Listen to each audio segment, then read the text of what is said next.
proportion?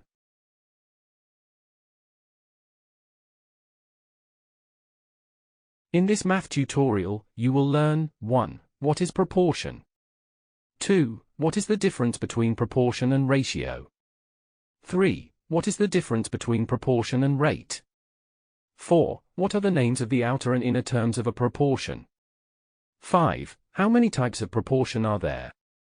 What is the difference between them? 6. How do you express a direct proportion graphically? 7. How do you express an inverse, indirect, proportion graphically? 8. What is the graph shape for direct-indirect proportion? Why? Introduction. You are traveling by car at low speed, but you notice that you are late. What do you do? How does the increase of speed affect the distance traveled? What about the time elapsed? How does the increase in speed affect the traveling time? Suppose you have to complete a job alone in 5 days, but you are not able to do so. What do you do in this case? Can you complete the task within this deadline if friends come and help you? How does the number of people affect the time to complete the task?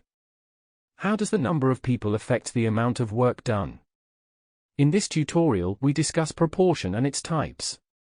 This is because proportion is a very important concept that shows how two quantities are related to each other. Proportions are very common in daily real-life situations.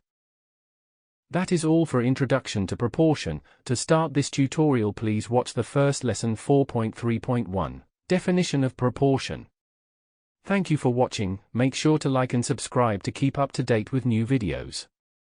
For more information, calculators, and tutorials, please visit www.icalculator.info.